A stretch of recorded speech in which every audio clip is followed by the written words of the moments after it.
If you've done this before, we always have appearing personals at the end of each session. Templates available here. The email is there, so if you send it to me, I will consolidate these and set up a appearing personal sessions in the end. So we'll start in a few minutes. Thank you.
So yeah, sorry guys, I've been informed that the Bitly link isn't working. We'll update the link in a bit. So anyway, thank you for coming to the Peering Forum at Apricot 2018. I am Raphael Ho. I'll be your host for this session.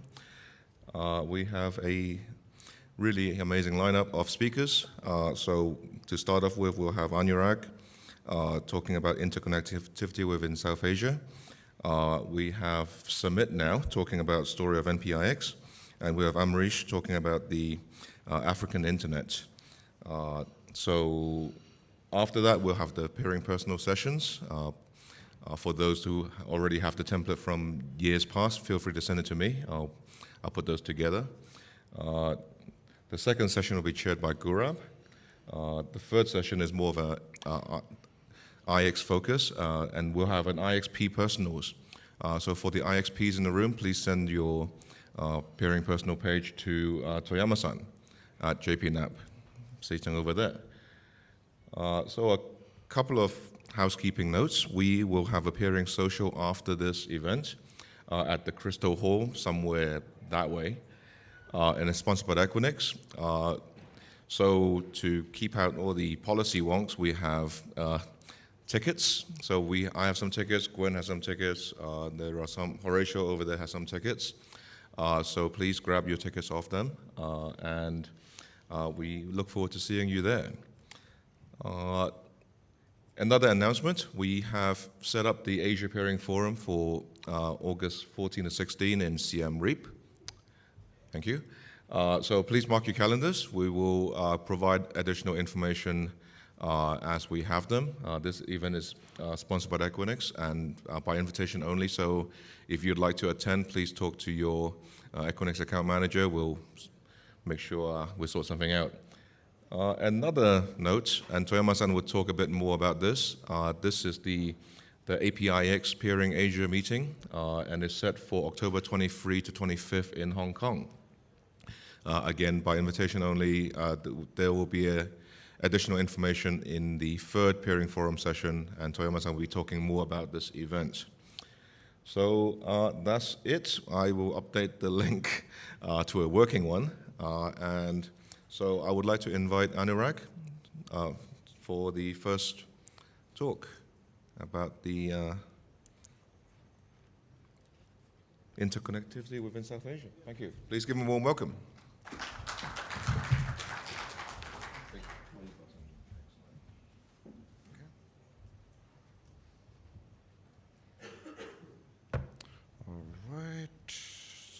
Works, yeah. So, good morning, everyone. My name is Anurag, and I work at Hurricane Electric. A little bit of background. We operate a global IP backbone and present in all continents in probably around 45 countries, based on my last count. And we heavily peer. We have over 7,000 peers. And so today I'd be talking about interconnectivity in South Asia. We are in Nepal, so it makes sense to talk how interconnectivity happens in this side of world. And so countries under consideration for this talk. This is Afghanistan, Bangladesh, Bhutan, India, Maldives, Nepal, Pakistan, and Sri Lanka. One may ask at this point, why these countries? It's because if you look beyond, most of the countries further down the east are much more closer to larger interconnection hubs like Singapore. So you don't really see much of the trend of them connecting directly on this side, while most of these countries are together, geographically linked, and maybe not politically linked to a certain extent, but it would make sense to have an overview of how these countries are interconnected on L3 terms. So a quick map showing how it is connected. This map I took from cablemaps.info, and you can see here, we have significant number of cables landing all the way in Karachi, Mumbai, in Chennai, in Tamil Nadu, in India. We have in Bangladesh, that's I believe in Cox's Bazar, in Myanmar, and then eventually further down the east. Here's the overview of the submarine cables in India. So Karachi has 6 cables. That's CMEV4, CMEV3, Transworld, IMEV, and CMEV5, etc.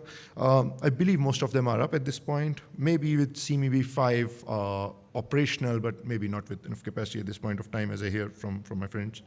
In Mumbai, of course, being a major hub, there are 12 cables. CCOM, again, CMEV3, 4, 5.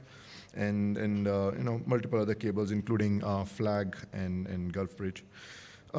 We also have another cable, BBG, which lands in Bay of Bengal along and also touches Mumbai. There are cables in Kochi, so there are 3 of these key points. And another cable in Tamil Nadu, which is connecting India with Sri Lanka. And I stress on this because we'll get back on this about this cable once we look into the trace routes between India and Sri Lanka.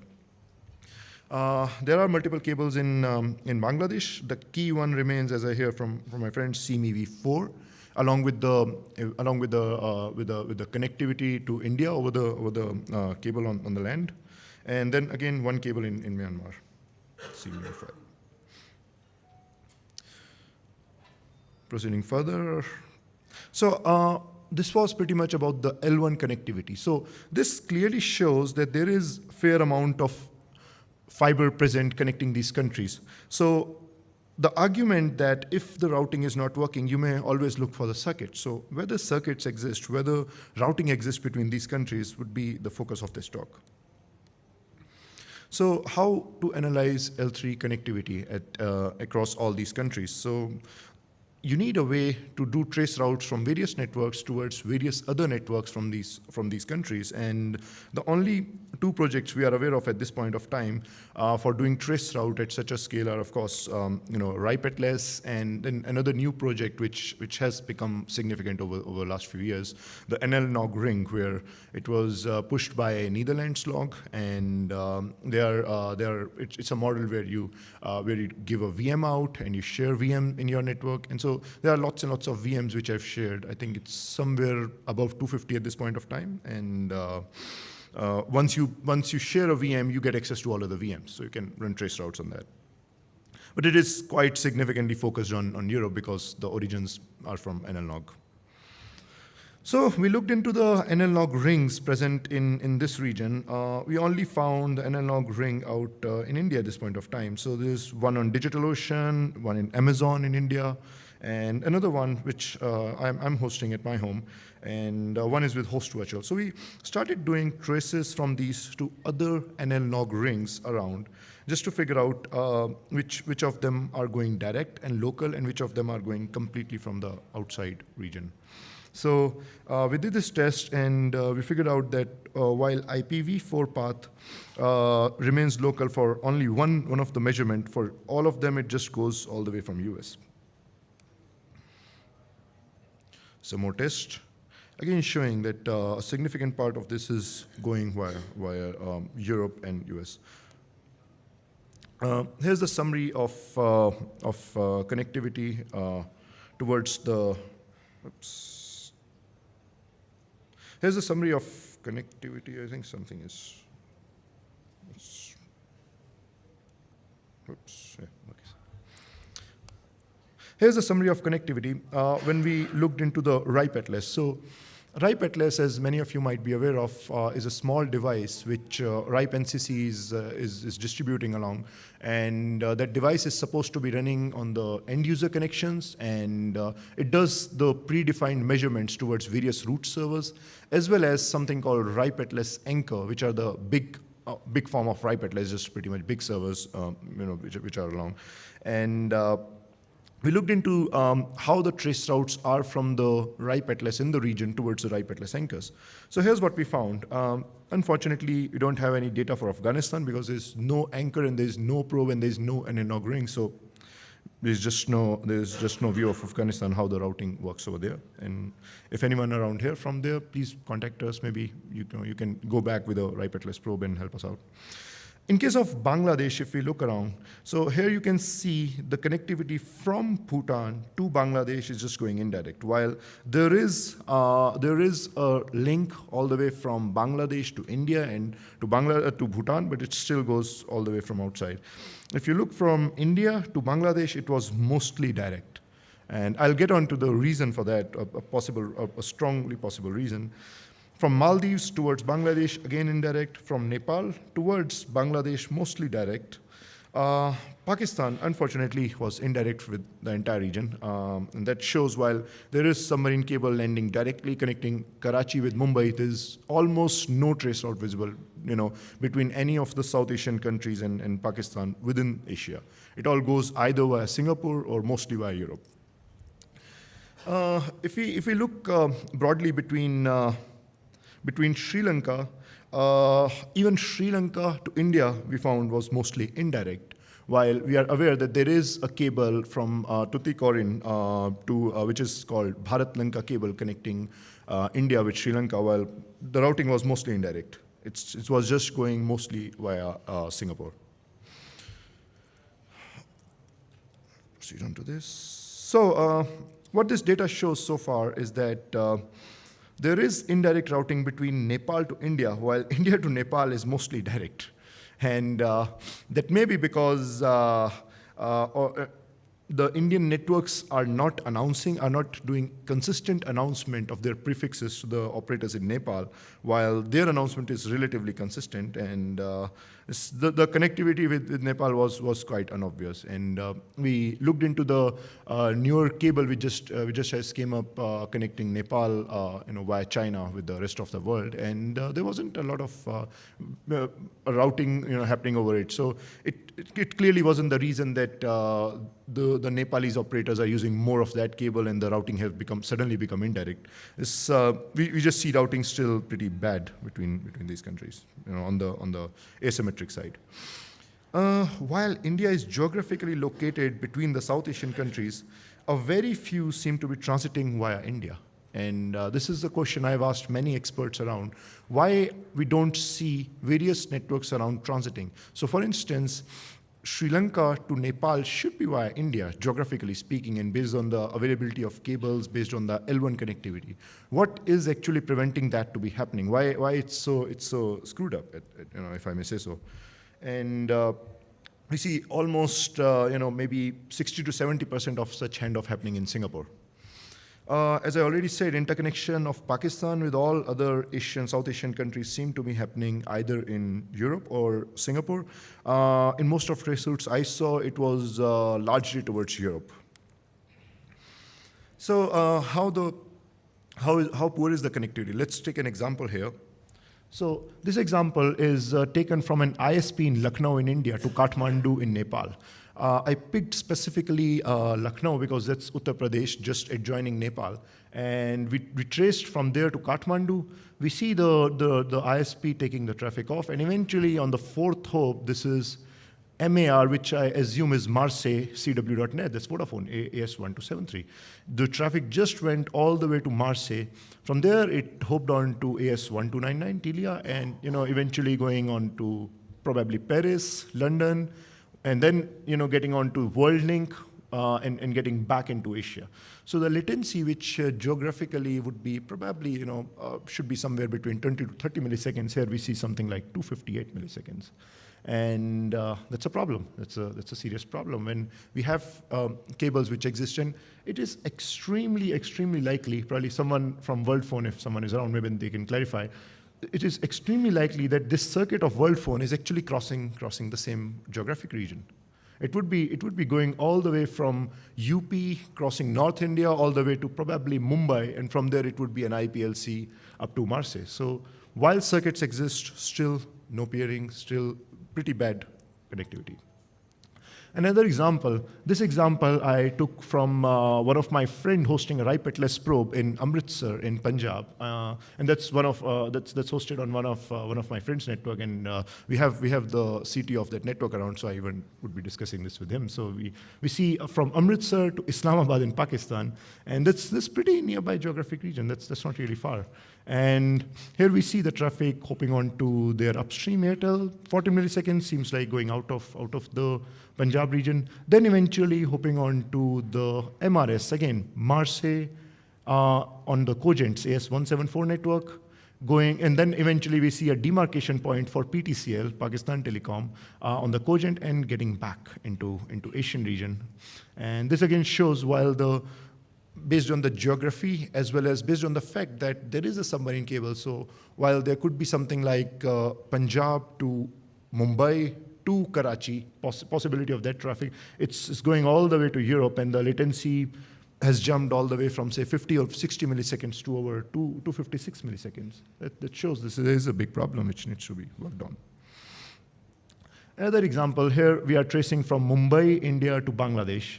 And in this scenario, we see the traffic hops on. This is from AS33480. That happens to be probably one and only RIPE@less anchor with Webworks in India.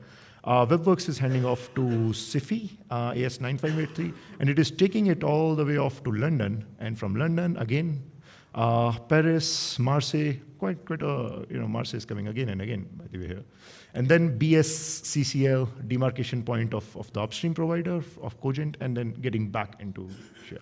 So this is really taking a very awkward path, considering there is terrestrial cable from two Indian providers, which is live, which are actually selling IP transit in Bangladesh. It's still pretty bad. And there's also another terrestrial cable, as I hear from the government incumbent, which is planning to get the approvals to make it live and start doing IP transit over there. But so the essential point I'm trying to make here is that there is a lot of cable present. There is significant number of direct, or maybe if not direct, but relatively direct cable. So while in the previous example we may not see a direct cable between say Punjab in India to Pakistan, we do have cable from Mumbai to Karachi. So ideally we should not see the traffic hopping onto Europe or Singapore. And I'll come into this why it's so bad in general for this to happen. So I'll get on to the reasons for bad routing and why it really gets bad.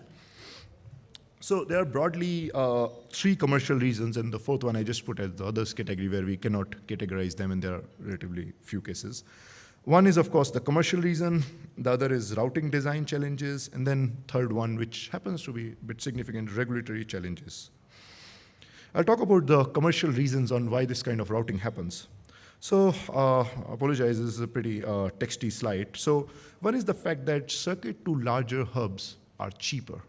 What I mean with that, in Asia, the larger hub happens to be Singapore and Hong Kong at this point of time, Why they are larger happens to be historical reasons, coming all the way from voice, all the way to the regulatory environment and various other things. So at this point of time, they happen to be the larger interconnection hubs.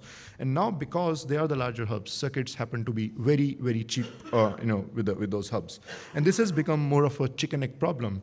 The circuits are cheaper, which is why people are going for it. And because people are going for it, the circuits are cheaper. And while there is cable present, the capacity on those cable systems in between any other points happens to be expensive. So if you look for pricing between, say, Maldives and Singapore, and Sri Lanka and Singapore, that's much cheaper than Maldives and Sri Lanka. So if you look at the traces, if you start doing traces from, say, Maldives towards Sri Lanka or Sri Lanka towards Maldives, almost all of them are happening via Singapore, just because the circuits are cheaper. And there is very little incentive for operators to actually go beyond that point and buy direct circuits at an expensive price. And the other part is, again, commercial one, largely popular in peering world. Operators tend to peer outside their market, but not in their domestic market. And this thing has to probably evolve over time. It's not a good thing because there is a mentality that you should be having closed peering in your domestic market to save your customers. While it's just a wrong belief, it just doesn't make sense if you look at the larger picture. When ISPs are carrying traffic, they anyway have they carry it for their customers, so they are getting paid for carrying that traffic. So because you're getting paid, it doesn't make sense to be closed on the peering for the content which your customers are requesting. We see this as a problem across the world, but I think it's a bit more on the Asian side where the routing is extremely screwed up. You may find some of these cases, say, out in regions in Europe, but effect is much lesser because of the geographical reason. Plus, still the amount of peering is much higher. At least even on the larger operator side, the peering is much more dense. So even if it goes out of that country, it still hops on to a larger operator, which happen to be peering in most of these areas. And of course, another chicken egg thing, larger hubs tend to pull more content and CDN players, so that results in better utilization. So if you go and ask various large content players, they would have very little interest to buy circuits towards smaller economies, like, say, pick any of these countries over in the list. And because they have very little interest at this point of time, they can't do anything less than 10G, and if they don't see that kind of use for their circuits, they just won't be doing circuits over there, and they would end up in being present in those key regions only. Often regional players tend to sell bandwidth at commercially expensive price. And this again is very much closer to the second point, where operators peer openly outside their domestic market, while when they are pushed for peering within their domestic market, they either try to avoid it or they try to sell bandwidth at even higher price. So even if someone is not peering with you, we see that happening a lot. They tend to sell your bandwidth, which is expensive in their domestic market. You can send them, hundreds of gigs of traffic from major interconnection hub, whether it's Singapore or Hong Kong or Frankfurt, for the reasons of larger exchanges over there, or Amsterdam. It would be cheaper to send it from there versus to send it from any of the countries nearby, or even from that domestic country. That's valid even for India. It's cheaper to send traffic from Palo Alto to Mumbai, but it's expensive to send traffic from Mumbai to Delhi. It's just absurd.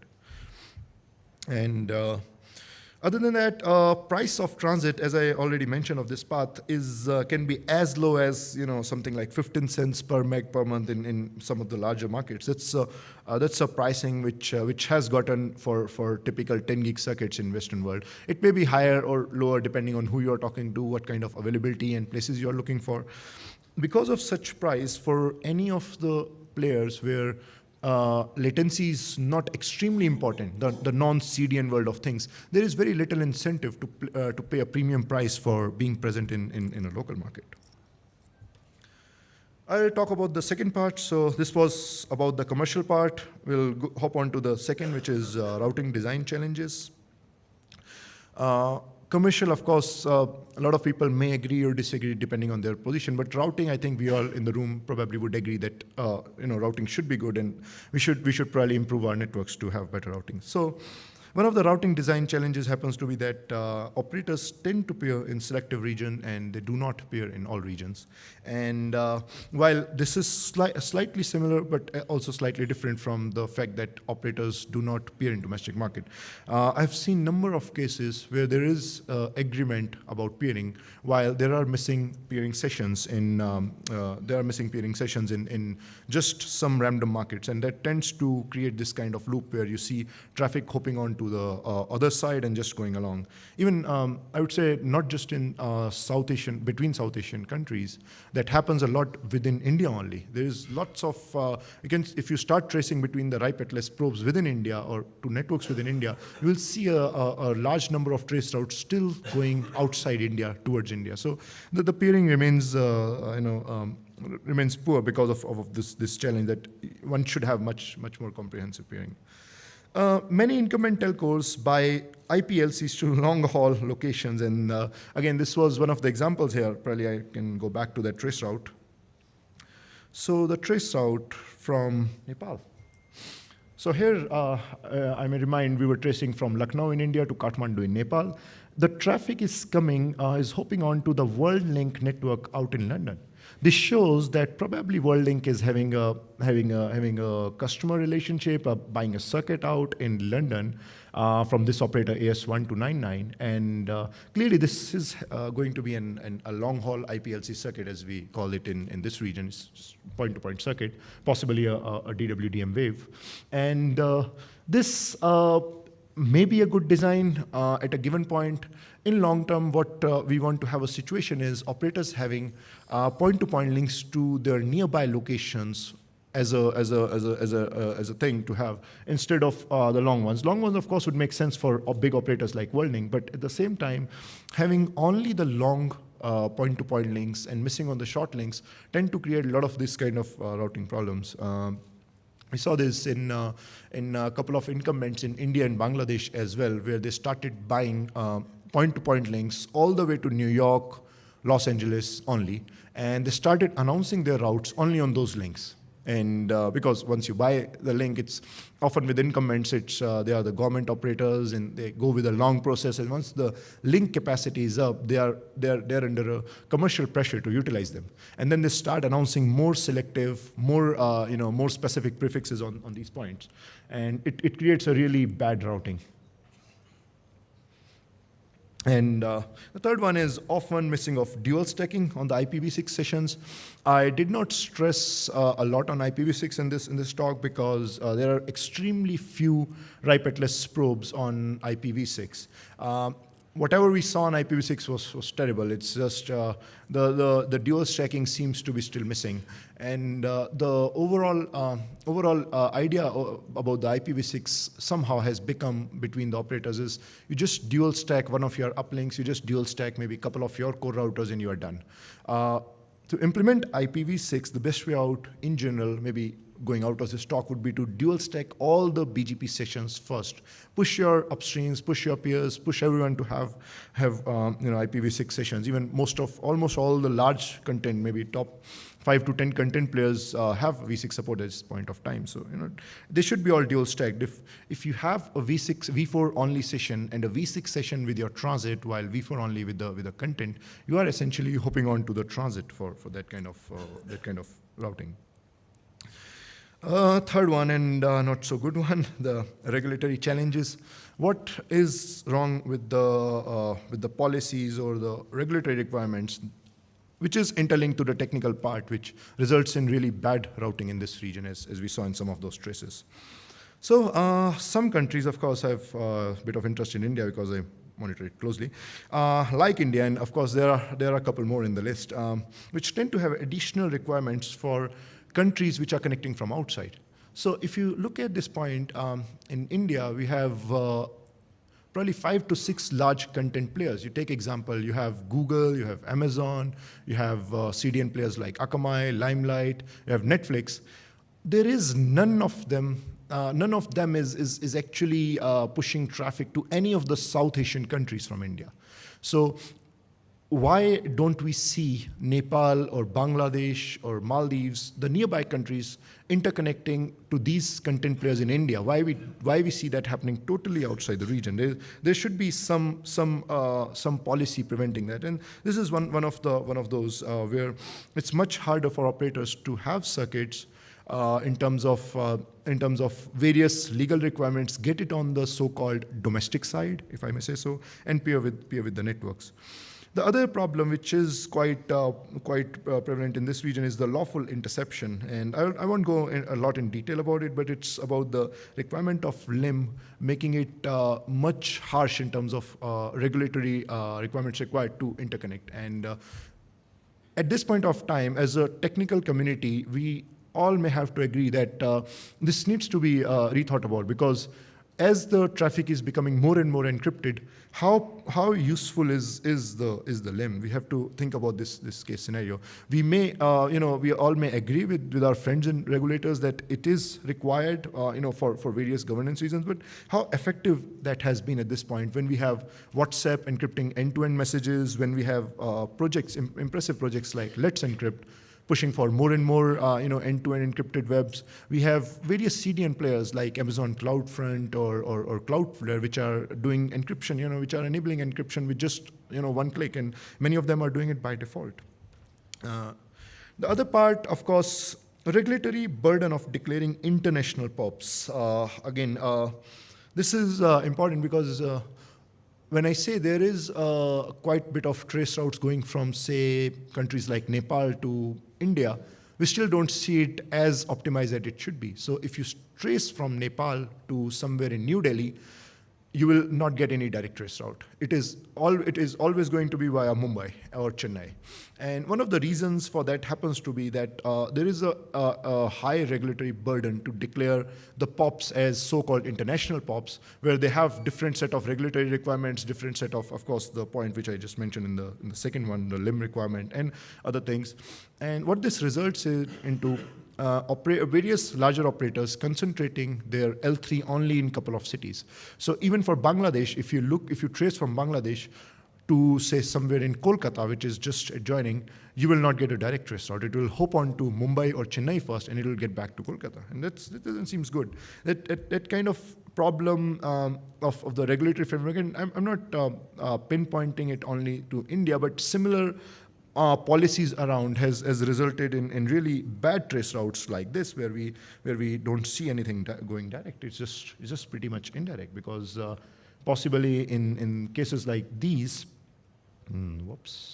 possibly in cases like these, it's just easier for these operators over here to have limited set of so-called international POPs, which they can connect to international side.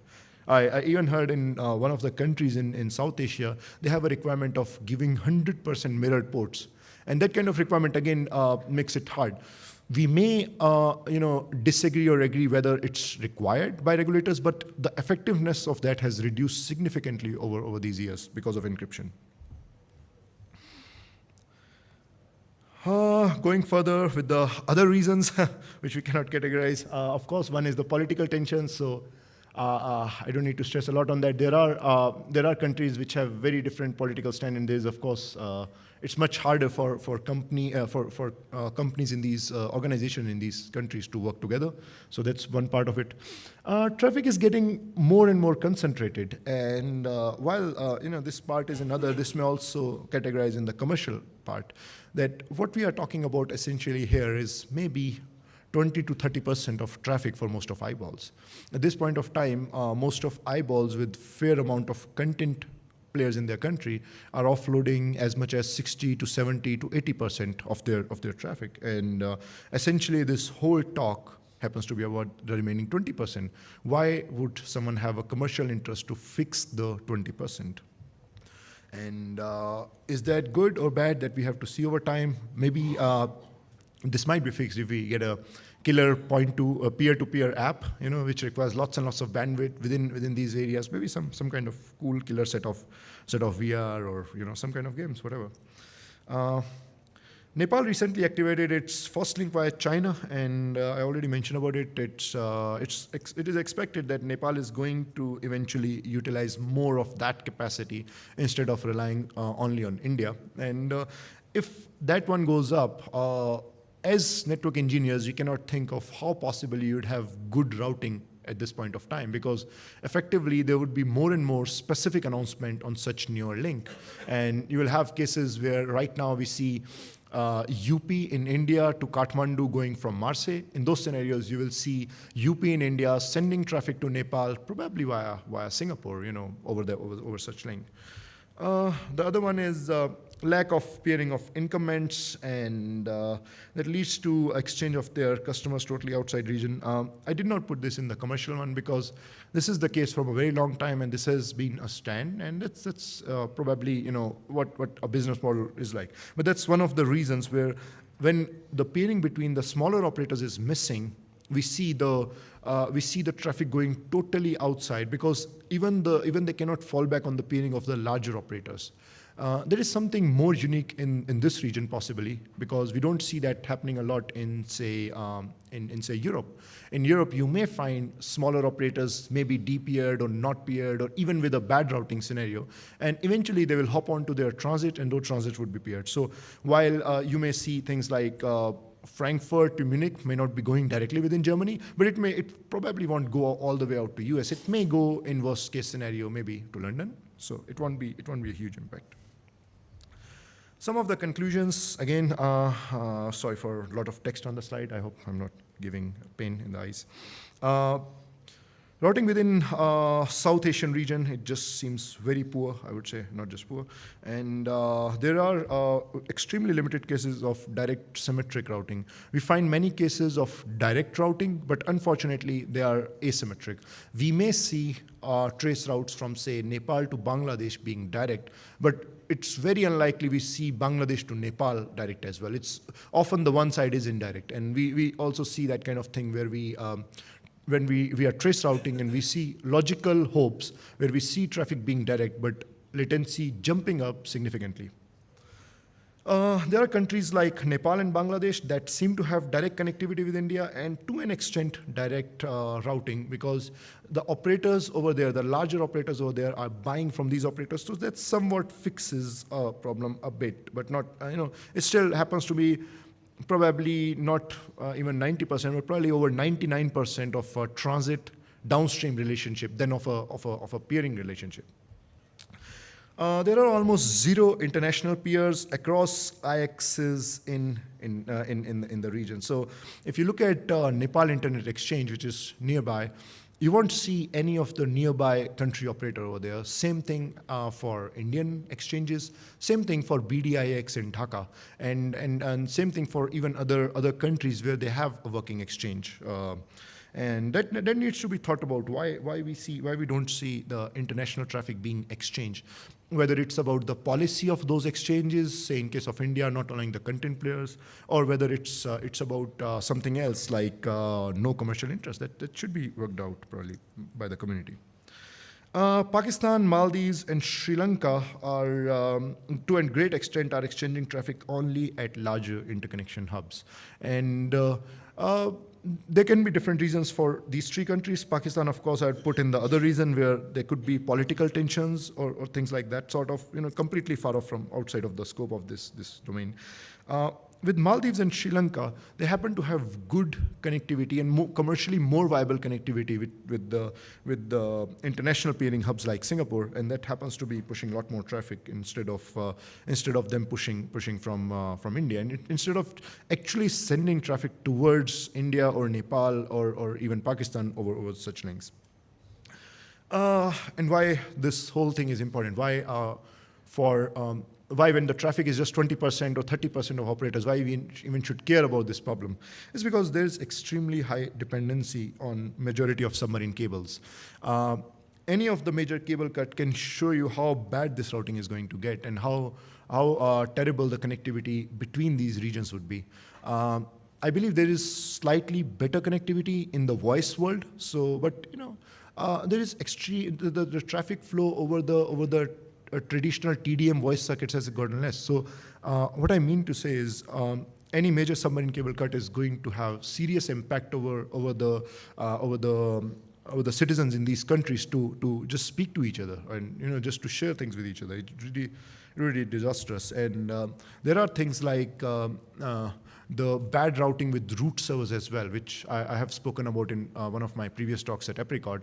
So you have high dependency to reach content players outside. You have high dependency to send your peer-to-peer traffic from outside. You have a dependency to reach to root servers as well as various important CCTLD servers outside of region. So in such scenario, that 20% becomes critical, 20 to 30% of the transit traffic or the outside region traffic becomes extremely critical, and a major cable cut can cause real damage around it. So this is one of the reasons why we should think that it should be fixed. Just going quickly, as my time is about to finish. The methodology we use, we assume the routing is bad in our conclusions if more than 75% of the probes show bad data, because we cannot fit all the probes data within this slide. It would be just too hard to read. And I think 75% should be a fair amount, considering that probes are reasonably distributed. Maybe not a lot, but reasonably distributed. We made sure that we are not looking at probes only in one specific network, and we are not marking the routing to be bad just because that network has a screwed up routing. All the available RIPE-ATLAS probes we just used, and we also did the reverse trace just to verify the things. And relationship is between the networks is assumed to be transit when I say that things like the neighbors of Indian operators happen to have transit relationship based on the fact that we see those announcements going all the way to the transit-free zone or the larger operator zone. It makes no sense for the Indian operators to be doing that unless they are selling transit. So we assume it's a transit relationship. Just references and any questions?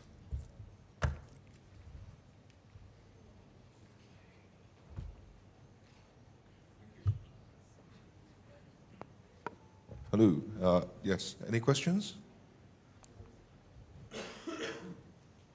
If not, please give Anurag a big hand. Thank you.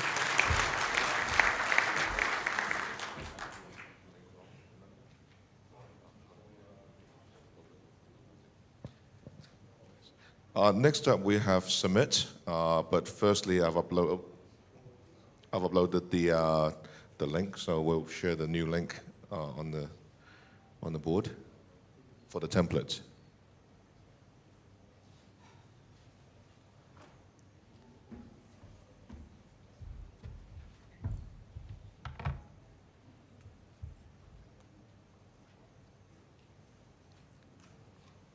Last page.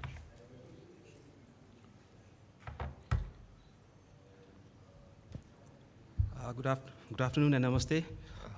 Just before that, take the picture of this, and we'll start with the Summit's presentation.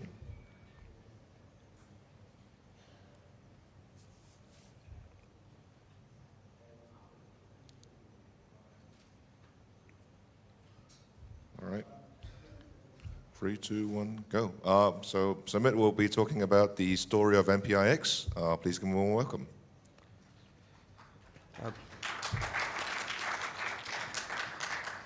So good afternoon and namaste once again. Please accept my warm welcome on behalf of NPIX and NPNOG. Right. So hope you had a great evening last night, and hope you will have a great evening throughout the next 3-day session. So the original speaker of this content, Indevar Badal, he has some medical emergency, so he has to leave. So I'm just mouth here on behalf of him. So please excuse me if I missed any key points out here. So my name is Samit. So I represent as a NPNOG president, as well as a board member of NPIX, and professionally I work in a ISP called Worldlink Communication. We are the largest fixed broadband operator in Nepal, and we are seeing a very, very significant growth since last 2-3 years. We also operate multiple of 100 gigabits, first 100 gig links, backbone links in Nepal, and just to say some statistics about the traffic, we have around 100 Gbps of connectivity with Airtel and Tata, And in our backbone network, we see around 250 Gbps of local traffic. So we roughly see that our IP transit is around 30%, and around 70% is local and CDN traffic. So let's get started. So the NPX was is one of the oldest exchange in this region, probably the first one in Southeast Asia. And I started my career in ISP in 2004, so it was already established when I started my career. So and Gaurav and one of the old colleague, Ritesh, actually he went to Apricot in April 2002, and there he had a discussion with Bill Woodcock and Philip Smith to set up an IX in Kathmandu. So first meeting of the working group was held on March 1, 2002. And the active members were, of course, Ritesh, Rupesh, Binay, Dilip, who is my boss, Gaurav, and two of these guys I don't know actually, Krishna Saha and Alok Tuladar. Along with Bilcock and Woodcock, they formed a working committee and they had a meeting. So first workshop was organized in a college, Kathmandu College of Management in 2002, August. And the first IX was powered in 2002 with the 3 ISP, EverestNet, WorldLink Communication, and Mercantile. For the first 7 months, the IX did not perform that well because the connectivity was, bringing a connectivity to IX was extremely difficult at that time, right? So the equipments were really expensive, the connectivity was really poor. So the IX was on and off for more than 6 months. So one of our friends, Ritesh of Mercantile, he actually decided to volunteer and contribute one switch in one of our exchange in Nepal Telecom. The reason being is at that time, all the ISP used to lease the lease line from the Nepal Telecom, and we used to have a common POP in a place called Sundara, and it was easiest place to interconnect all the ISP out there. So he donated one switch, and all those ISPs just got connected. And this exchange, which was supposed to be in the neutral location, actually it was operating in a stealth mode without notice of anyone else, even Nepal Telecom, and it was just operating as a stealth mode for a long time, right? So, so as I said, MOS, doubling, Infocom, Vianet, ENET, HSL, so these some of the ISPs just connected, and all the ISPs were using static route at that time, and all the ISPs had a 2500 series router. Between 2003 and 2004, as I said, the NPX was running in a stealth mode, and then gradually the ISPs started to convert their static route to a BGP-based dynamic route. Philip Smith came for a workshop in July 2004, and he helped to migrate all the static routes to a BGP-based dynamic routing. And on 2004, NPX also was the first APNIC training, and that also helped to build the community in our region. In 2004, the main NPIX IX that was originally on the neutral facility again became operational, and all the ISPs started connecting over IX. So there were 2 IX running, one in the stealth mode inside Nepal Telecom property, and another in the neutral facility. Then in 2004, Sanok Forge was hosted in Kathmandu. Then after that, gradually the ISPs also starting to change their internal routing to from static route to BGP-based dynamic routing. And finally in 2004, the stealth mode IX became public because Nepal Telecom also started connected there.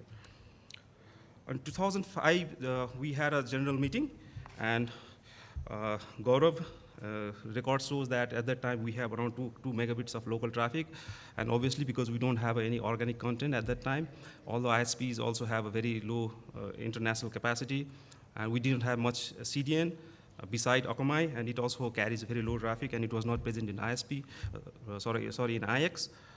But having said that, all the ISPs was also seeing 100% of traffic good since then, and it's still being continued today.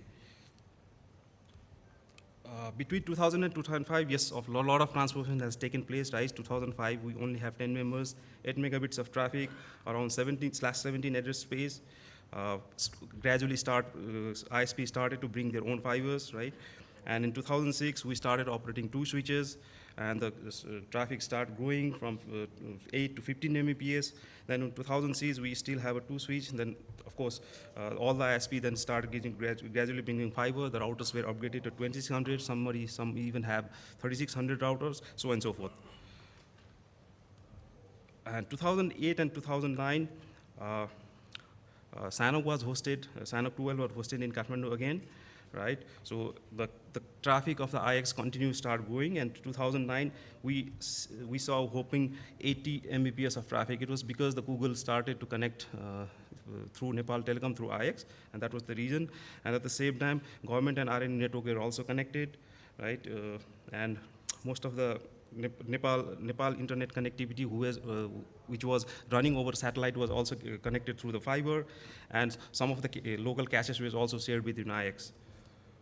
So between 2010 and 2015, yes, we started seeing a lot of organic growth, right? So, and NPIX was formally incorporated as non-profit company in August 2010.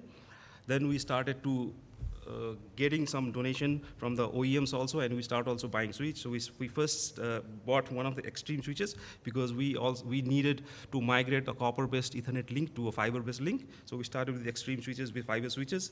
Then as we start growing, we start from 100 megabits ports, so we started to upgrade to 1G ports to 10G ports. And after then, we also started to provide fellowship to our local participants to SANOC. 2016, 2017, in the mid of 2016, we upgraded our switch to 10G ports. Of course, nobody was still connected to 10G, but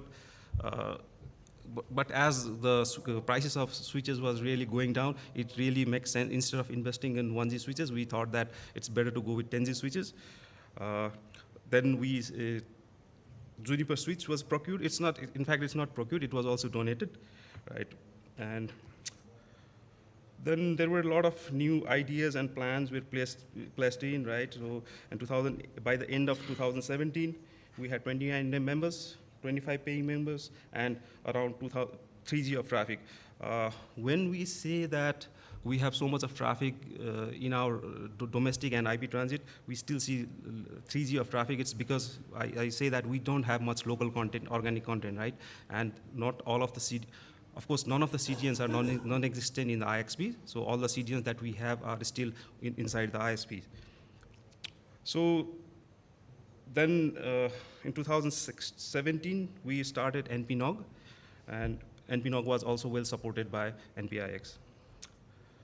In 2018, we have to actually transform the model we operate our exchange because there were a lot of data center coming in the Kathmandu. So total, we have now 4 tier 2 data centers, I should say, a really good data center, and the CDNs started to come into the data center. So we saw that we should evolve, right? So we decided that we should actually extend our IX from neutral facility to a data center. Right, so, and I think I missed something here. Okay, so this was about the resellership model. In fact, there were a lot of demand coming in that since we operate IX only in Kathmandu, there were demand coming up that we should also operate exchange outside Kathmandu. In order to fulfill that, what we decided that we'll operate in a reseller model, where the ISP, local ISP, will provide the connectivity from one city to another city to our local IX, and they will operate as a reseller model. And the fee was also increased from 5,000 to 10,000, and it's not based upon port; it's based on membership. And as I said earlier, then we had to evolve. So we also had planned to extend our switch fabric from neutral location to a data center. So the expansion model that we decide is we're going to install a extension switch in all the DC that we have here, and we'll have a co-location facility of 10 years. We'll do the contract, and we're going to connect, we're going to extend the data center switch from our existing neutral facility switch. So we are just going to operate that switch as an extension of our existing IX switch. And NPX will going to host the hardware in all the DCs, and NPX is going to run the operation and maintenance costs, but the DC operator going to pay for the backhauling. That means the extension from a neutral facility IX to a DC IX, it will be paid by the DC operator. And as the traffic exceed over 5 gig, then we will be responsible to manage the trunk link between the two IX. So this is the expansion model that we had decided in the ESGM in 2017, last year.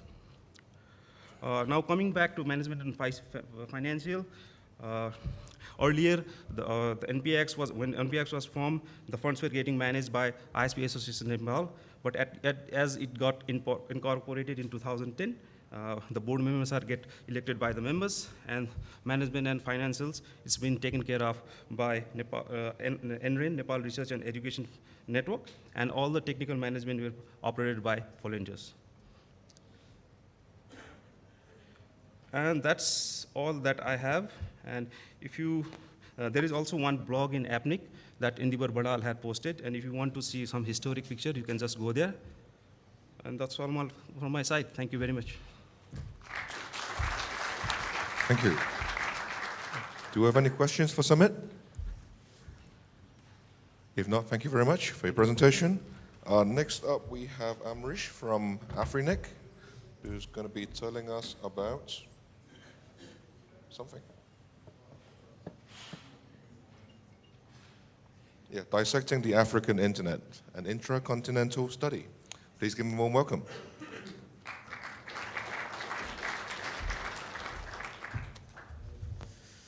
So good afternoon, everyone. My name is Amrish. I work for Afrinic, and I'm going to tell you a story about intra-country latencies in Africa. And I'll touch a little bit on where our local content is also hosted in Africa and elsewhere. This talk is a little bit similar from the first talk, so thanks, Anuraj, for introducing the topic, so it might be easier for you now to follow. This is something that we suspect, right? In Africa, a lot of circuitous routes. So two networks in the same country want to send traffic to one another. What we see, a lot of circuitous routes. So that's why we are investing a lot in implementing IXPs in different regions, in different countries. And over time, we hope that those circuitous routes will be reduced, right?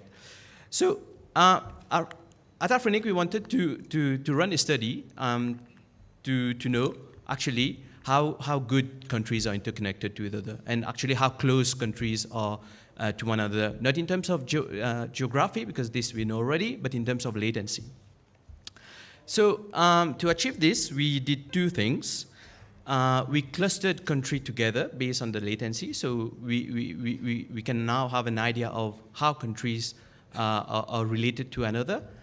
And also, with this, by doing clusters, we can actually also study the topology and how people are doing the traffic engineering basically in Africa. So to do this, we chose a platform called SpeedChecker, which is a commercial platform. The reason why we chose SpeedChecker is because simply they have more vantage points than, for example, RIPE-Atlas. We use RIPE-Atlas a lot, but for this specific study, we wanted to have as many vantage points as possible. So we used SpeedChecker. So basically, we had 850 software probes covering more than 300 ASs in 52 countries. So basically, 50% of countries had at least 20% of their ASs probed. That was quite good, actually. So on one side, we have the vantage points. On the other side, we need targets. So we chose speed test servers, 213 of them scattered around Africa in 42 different countries. And what we were doing is basically sending pings and trace routes. So we were actually selecting, randomly selecting probes in different countries in Africa and then sending pings at different time of the day, five times a day. And then, of course, we observe the latency that we are getting back. We also wanted to know the path in between the vantage points and the trace route, and the targets, and we launched trace routes using the same platform. And then what we wanted to know is also the location of those hops, and we used MaxMine geolocation database. Obviously, MaxMine is not the best geolocation mechanism that we could use, but we don't really have much choice. So this is what we use eventually. So this study was run over 3 months. As I was saying, sending pings and trace route 4 times a day. We gathered more than 40,000 RTT samples and more than 30,000 traces. And as I said, more than 300 ASOs were covered. And this is what we got, a very nice matrix of latency in between countries. And the mean latency for Africa, basically, well, that's a gross estimation because Africa is not one country, is around 78 milliseconds. LACNIC is around 76 milliseconds, so this is very comparable. North America is 45, and Europe is 30 milliseconds. So we see the gap in between those regions. But the good thing is, if we look at the diagonal line in the matrix, we have a lot of blues here, blues meaning that it is perhaps between 0 and 100. So basically saying that in those countries, there might be IXPs, and IXPs are actually functioning properly. And we have good latencies, good intra-country latencies. Actually, we have very good latency in a few countries, Mauritius, Réunion Island, and Côte d'Ivoire, under 30 milliseconds, which is quite nice. And then 40 milliseconds, South Africa, Egypt, and Benin. But there are some countries which are in the red zone. And interestingly enough, those countries sometimes are neighboring countries, very close to each other. They might have cables running from one country to another, for example, between Zambia and Malawi, Zambia and Zimbabwe. Liquid Telecom is there running terrestrial cables, so why is latency high between those countries? Mauritius and Réunion also connected via undersea cable, high latency. Now that we have that matrix of latency, we can now cluster countries close to each other. We use an algorithm called the Luva algorithm, which actually is used for clustering. And this is what we got. 4 different clusters, north, west, east, and south. So you would say kind of expected because this is very similar to the geography of the region. But if we look closely, we see a few countries, Senegal, Liberia, and Benin, are on the west coast, but they are clustered in the northern cluster. This one is interesting. Madagascar, Seychelles, and some other islands in the Indian Oceans are clustered with northern Africa. So this basically means that it is faster to send packets from Madagascar to Morocco, for example, than it is from Madagascar to South Africa. So this is quite interesting.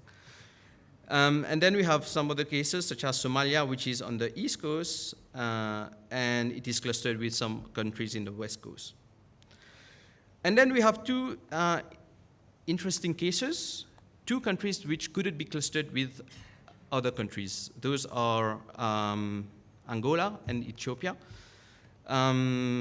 Ethiopia, for example, they have 100% of their upstream being overseas, being foreign countries, Europe and the US. And latency to those countries are actually very high, 54 milliseconds, for example, for Ethiopia going to Europe, and 144 milliseconds going to North America. Angola, you have more than 50% of upstream outside, and we saw, using the trace route, we saw a lot of traffic going to South Africa and then going back to Europe. So there's some sort of circuitous routes happening in Angola as well. It would be interesting to understand why, especially those countries, the incumbent telecom operator are usually the dominating one, and this is why we see such bad traffic engineering. So if we compare the clusters to one another, Western cluster is the worst performing cluster with 215 milliseconds as average. Eastern is doing quite well, the best actually, and Southern is also doing very well.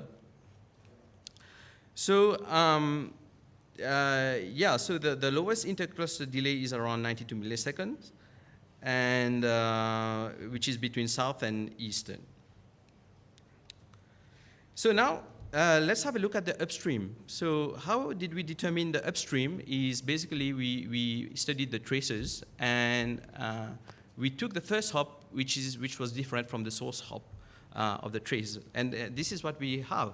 A lot of traces going to Europe, to America, and then a few going to Mauritius. This is because WIOC is actually registered in Mauritius, so maybe the geolocation is being not so good over here. I'm sure WIOC has infrastructure in Africa mainland itself.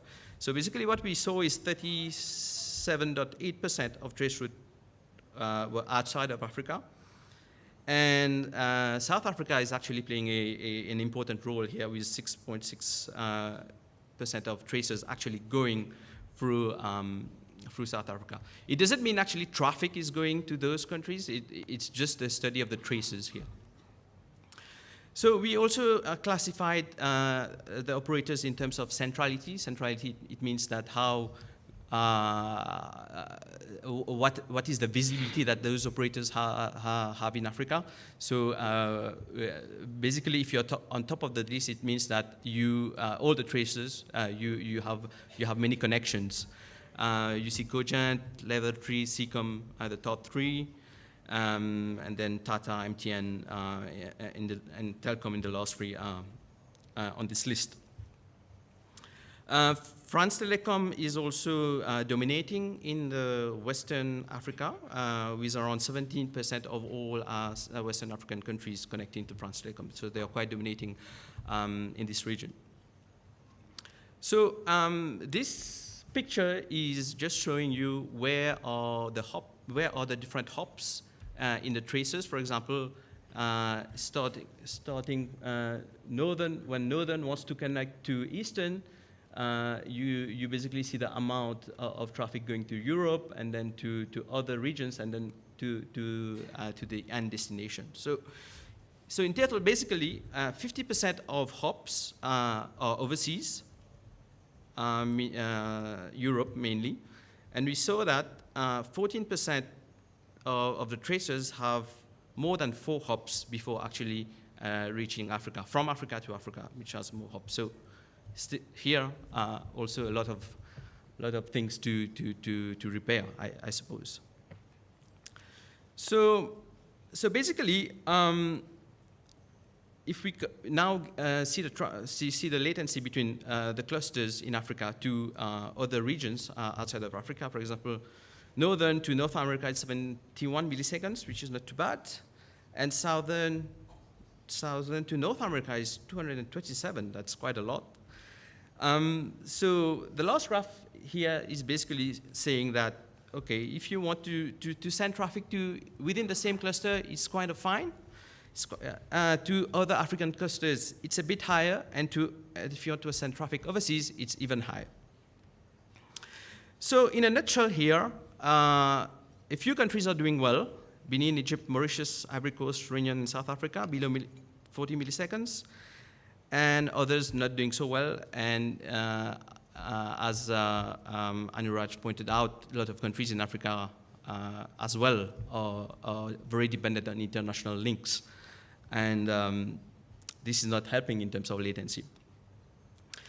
Now, I'll give you a very brief overview of where our local content is hosted. And this is actually fresh from the oven. We just did this study from last week, actually. So what we did is we took around 1,400 news websites. So news websites are supposed to be local, containing at least 80% of local news. And we basically run traces from 36 countries using RIPE Atlas this time. And you see the world map here showing where the content is hosted, red being where the most content is. And as you see here, North America, France, And in Africa, the place where content is hosted the most is South Africa. This is quite similar to what we have seen earlier. A lot of traces going to Europe and to America. So this is quite similar, I would say. So in terms of the number of the websites out of those 1,400, so here I only plotted those who have a locally hosted websites. For example, here South Africa has 50% of all the news websites hosted locally in South Africa. So basically, the aggregated numbers is 90% of all news websites in Africa are hosted outside of Africa, and only 9% is hosted locally. This is the RTT to locally hosted websites, gray being under milliseconds, and orange around between 200 and 300. So you kind of see on the left here that it's not too bad actually for locally hosted websites, and for remotely hosted websites, you see that some countries are actually indeed suffering.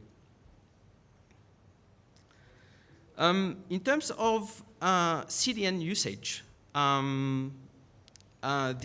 this pie chart is actually just an aggregation of the objects contained in the websites.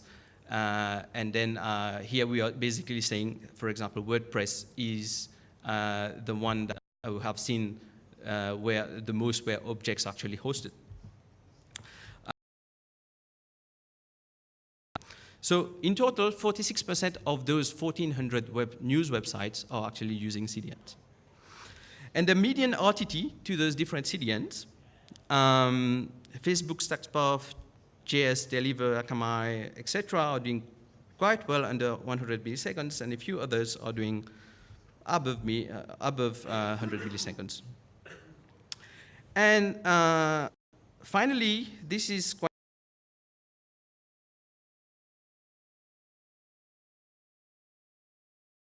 RTTs are around 200 milliseconds, and if you're not using CDNs, it's just a bit higher. So it means that CDNs in Africa is making a difference. So it would make sense to continue pushing for more IXPs and more caches and more CDNs in Africa to improve latency generally. I think that was my last slide. Thank you very much. Thank you very much, Amarish. I think this clearly highlights the need for more peering and interconnectivity within the regions. Is there any questions for Amarish? If not, we have one. Mr. Levy.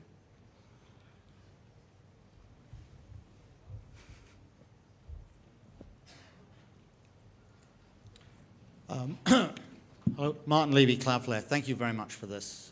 It's actually great to see this much analytical work go into this area. If you've got the back button, could you go back to your big matrix that you had up there? I have some questions. Dum, dum, dum, dum, dum. Bit more. Wow, it's quite a way back. Okay, actually you can go back a couple more, and then,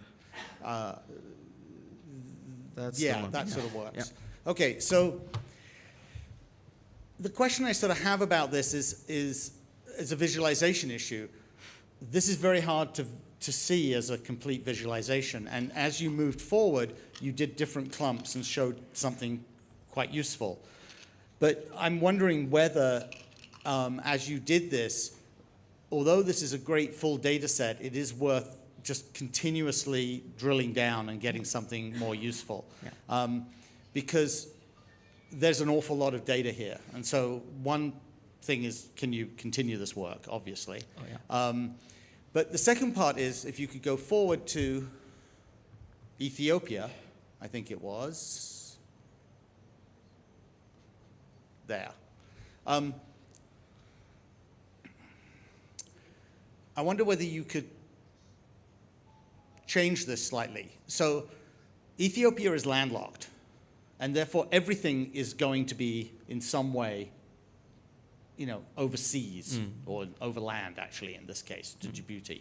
So, predominantly. So I was just wondering whether, if you were to rethink things from an Africa point of view, whether you would restate some of this data in a different way and sort of, again, use this idea of clustering different parts, East Africa or whatever. And so I actually don't see a problem with Ethiopia, although my measurements say 100% goes to Djibouti, because that's the only way out. That's life. It's a landlocked country. And I'm just wondering if you could sort of come up with a little bit more language about how you found things and how you could state this, to be honest, in a little bit more of a positive way, because I think there's some good work going on here. Yeah, definitely. Even in Angola, I recently read that they are rolling out cables and things like that. So, yeah, definitely. Maybe to drill down more, we can, instead of just aggregating on a country level, we can perhaps give more information about the city level and what type of medium, what of layer one they're using. Is it terrestrial?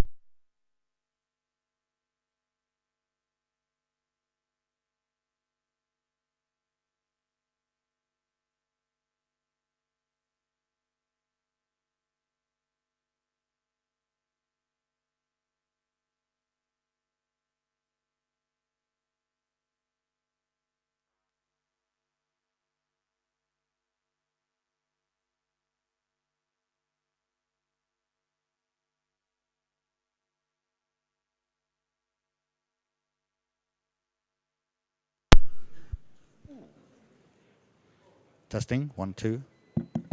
Yep. Maybe? Yeah. I'm back.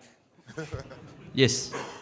Yeah, I was saying, yeah, maybe it would be useful to actually study what type of layer one connectivity those countries are using, and to give more information on what's happening. Maybe there are, so this is about inter-country latency. It doesn't mean that, for example, Ethiopia or Angola has very bad latency to Google where everyone is going, right? So, yeah. Okay. Yeah. We now have our first peering personal session. Could the following representative of networks please come up? Twitch, Limelight, Akamai, Facebook, China Cache, Globe, and AWS. And we'll load up the slides. Slide 8.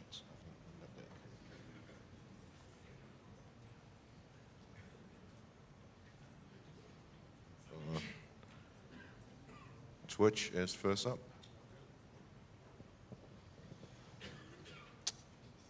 Go ahead. Oh, yeah, I know the slide. Hi, everyone. I'm Martin Hannigan, not to be confused with Martin Levy or Marty Strong. There's a lot of Martins around, and I wasn't expecting that. I'm with Twitch, AS46489. Many of you know me. I recently published an article on Ripe Labs, which was translated to the APNIC blog about interconnection. Feel free to grab me afterwards. So Twitch, traffic profile, we are a live video platform. We have a selective peering policy. Basically, we just evaluate the best location to serve you from. We work hard to make sure we can serve everyone. Our peering locations are up there on the slide. I'm not going to read it line for line. Feel free to contact us at peering@twitch.tv. Myself, Ryan Garland, and MK Lim are here. I don't know if they're in the room. Just if you can raise your hands. Grab any one of us, and we're happy to talk to you. Thank you. Thanks, Raf. Next one, Limelight. Hi. Hi, Sajari here from Limelight, from AS22822. We are CDN provider. We are located globally. The nearest port we have here is India. So in India, we have in Mumbai, GPX. We have in Delhi, in Tata GK1, and we have in Bharti, Santom area. So we can find all our location in the peering DB. So if you're interested to peer with us, you can ping me, you can ping my colleague Johnny or Gaurav for that matter. Thank you very much. Next up, Akamai. Namaste. This is Eric from Akamai. Our AX is 20940, and we serve content to our peering partner. So the current traffic level is more than 60 tera, and we present in more than 100 IX. So you can see the details from the peering DB. Our peering policy is open, so if you are interested to peer with us, you can send us email at peering@akamai.com, or you can contact me, Cams, and Daryl over there. And we have another AS for Akamai, which formerly known as Polistic. Okay, the AS is 32787, and traffic profile is mostly inbound. Traffic level is various, and we present in a few data centers, IX over the world, including some in Japan, Hong Kong, and Australia. Our peering policy is selective. If you want to peer with us, you please feel free to send an email to peering@akamai.com. Thank you, and happy peering. Hey, I decided to go up here. Let's have a better view of you guys. I'm Matt. I work for Facebook, a small social network. All the information you need for peering is on PeeringDB. I'm not going to list anything on the slide here. It changes. We're present on a lot of IXs around this part as well for private peering. And we also provide caches for your network, which a lot of you in the room here already have. But if you are interested, please ping peering@fb.com or find Robin, who I think isn't here, but or me for APAC to discuss this more.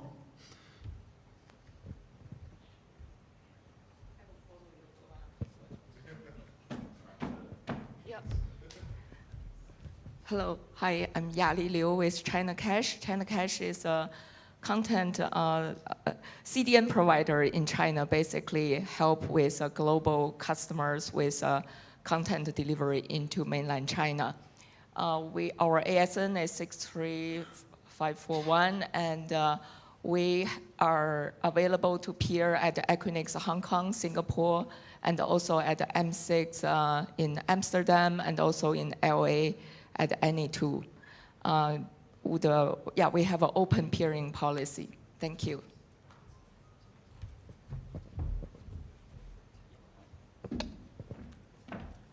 I'm gonna stay up here because somebody asked me to stay here. He's gonna take a photo. Go, Gwen. Yeah, I'm Machi from Globe Telecom. We have an open peering policy. Our POPs are in LA, Seattle, New York, Chicago. So we just turned up the East Coast this year. And fairly in Asia, Japan, Hong Kong, Singapore, and we also have in Manila. Peering DB entry is there, and you can see the other IXS. And send an email to peering@globe.com.ph or just check me out. Thank you.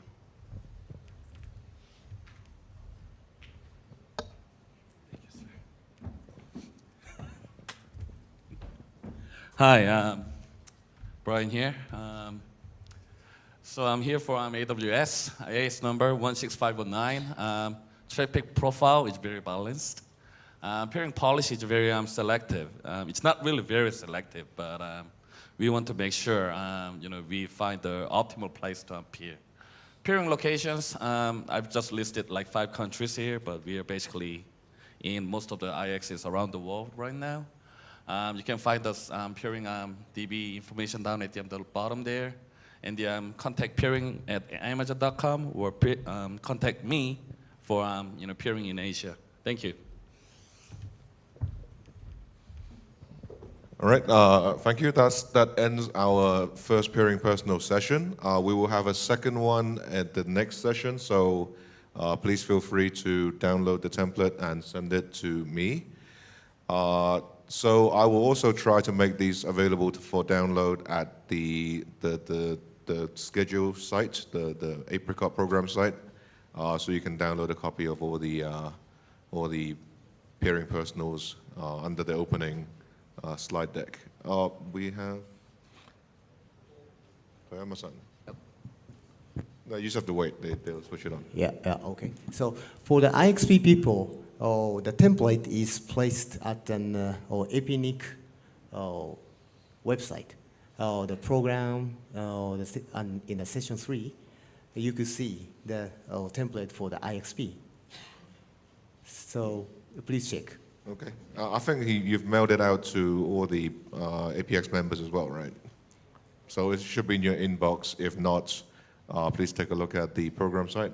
So with that, thank you very much. This ends our first session for the Peering Forum, and we'll see you back here at 2 o'clock? 2 o'clock, I think.